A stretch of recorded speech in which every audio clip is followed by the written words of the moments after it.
भारत और यूरोपीय संघ ने जनवरी 2026 में नई दिल्ली में हुए 16वें भारत ईयू शिखर सम्मेलन में लंबे समय से लंबित मुक्त व्यापार समझौते को अंतिम रूप देकर एक ऐतिहासिक उपलब्धि हासिल की है। करीब 2 दशक की बातचीत के बाद पूरा हुआ यह समझौता मदर ऑफ ऑल डील्स कहा जा रहा है, क्योंकि यह न केवल व्यापार बल्कि निवेश, सेवाओं, तकनीक, जलवायु और रणनीतिक सहयोग को भी नई दिशा देता है। भारत और ईयू मिलकर वैश्विक जीडीपी का लगभग 25% और विश्व व्यापार का करीब 1/3 हिस्सा रखते हैं। इस एफटीए का लक्ष्य 2032 तक द्विपक्षीय व्यापार को दोगुना करना और वैश्विक आपूर्ति श्रृंखलाओं को अधिक स्थिर व भरोसेमंद बनाना है।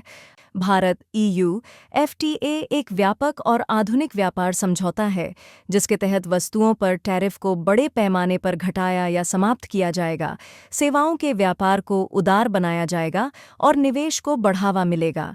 इसके अंतर्गत ईयू भारत के 99% से अधिक निर्यात को शून्य शुल्क पर प्रवेश देगा, जबकि भारत ईयू के लगभग 92 से 97% उत्पादों पर चरणबद्ध तरीके से शुल्क घटाएगा।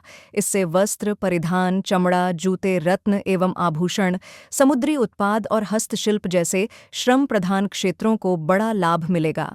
ऑटोमोबाइल क्षेत्र में संतुलित व्यवस्था अपनाई गई है, जिसमें कोटा आधारित प्रणाली के तहत यूरोपीय लग्जरी कारों को सीमित और कम शुल्क पर भारतीय बाजार में प्रवेश मिलेगा। साथ ही मेक इन इंडिया को भी बढ़ावा मिलेगा। सेवाओं के क्षेत्र में भारत को ईयू के 144 सेवा उपक्षेत्रों तक स्थिर पहुंच मिलेगी। इसके साथ ही एक नया मोबिलिटी फ्रेमवर्क कुशल भारतीय पेशेवरों, कॉरपोरेट कर्मचारियों और छात्रों के लिए वीजा व कार्य अवसर आसान बनाएगा। हालांकि समझौते के सामने कुछ चुनौतियां भी हैं। ईयू के खड़े पर्यावरण, श्रम और स्वच्छता मानक भारतीय निर्यातकों के लिए गैर टैरिफ बाधाएं बन सकते हैं। कार्बन बॉर्डर एडजस्टमेंट मैकेनिज्म से इस्पात और सीमेंट जैसे उद्योगों पर दबाव बढ़ेगा। बौद्धिक संपदा अधिकारों और डिजिटल व्यापार पर भी दोनों पक्षों को संतुलन बनाना होगा।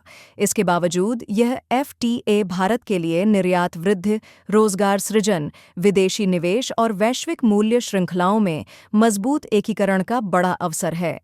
ईयू के लिए यह भारत जैसे विशाल और तेजी से बढ़ते बाजार तक पहुंच, चीन पर निर्भरता घटाने और सुरक्षित निवेश वातावरण प्रदान करता है। कुल मिलाकर भारत ईयू एफटीए एक मजबूत बहुध्रुवीय वैश्विक व्यापार व्यवस्था की ओर बड़ा कदम है। यह विकसित भारत 2047 के लक्ष्य को साकार करने में महत्वपूर्ण भूमिका निभाएगा।